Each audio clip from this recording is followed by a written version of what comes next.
Après 3 semaines sans compétition, les hommes d'Emmanuel Dorado retrouvaient la pelouse du stade Léo Lagrange pour cette reprise du championnat de CFA2. 4 points, c'est ce que séparent les deux équipes avant ce match. Une victoire permettrait donc à Sainte-Geneviève de revenir à hauteur des Rémois. Et les Essonniens n'ont pas perdu leur jeu durant les vacances, comme le prouve ce beau mouvement collectif.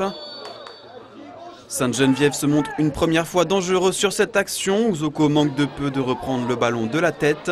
Puis c'est Maicon qui se libère parfaitement du marquage de la défense rémoise avant de forcer un peu sa frappe.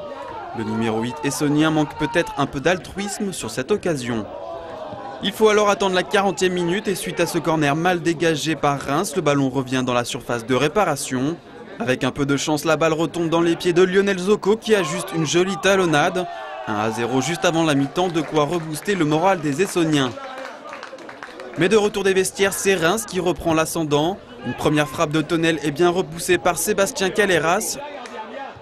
Et sur la touche qui suit, c'est au tour de Mangoura de tenter sa chance, sans succès pour l'instant. Réaction des Génovéfins sur ce centre de Maicon pour Akiana qui reprend parfaitement le ballon et frappe en pivot. Malheureusement pour les Essoniens, il est signalé en position de hors-jeu. Il reste alors 6 minutes de jeu et Sainte-Geneviève croit tenir sa première victoire de l'année 2011. Mais sur un ultime corner, la défense génovéfaine un peu statique laisse libre cours à Meunier qui pousse le ballon au fond des filets. Un partout et grosse colère d'Emmanuel Dorado. Dans les arrêts de jeu, Sainte-Geneviève aurait pu repartir avec les 3 points de la victoire, mais la tête de Jean est bien repoussée par le gardien rémois. Un partout score final est mérité au vu de la physionomie du match. Un résultat qui satisfait Jean-François Pien mais qui exaspère légèrement Emmanuel Dorado. Je pense qu'on a réalisé un bon match dans son contenu. On a joué contre une bonne équipe de Sainte-Geneviève. J'ai été surpris d'ailleurs de ce match en termes de rythme, mais sur l'ensemble, le point du match nul est équitable, logique, puisqu'on a eu un contenu intéressant et je te dirais le mental du groupe nous a permis de revenir au score et d'égaliser à 7 minutes de la fin.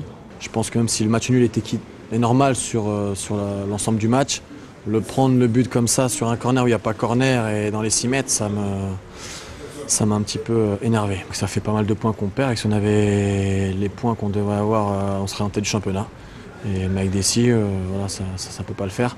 Mais c'est dommage quand on mène au score, qu'on se fait égaliser tout le temps 94e, 88e, 80 et quelques minutes. C'est frustrant parce qu'on fait des choses bien et l'espace d'une demi-seconde, on se déconcentre et on se fait égaliser. Donc c'est un petit peu embêtant. Au classement, Sainte-Geneviève n'avance pas et stagne au milieu de tableau avec 26 points.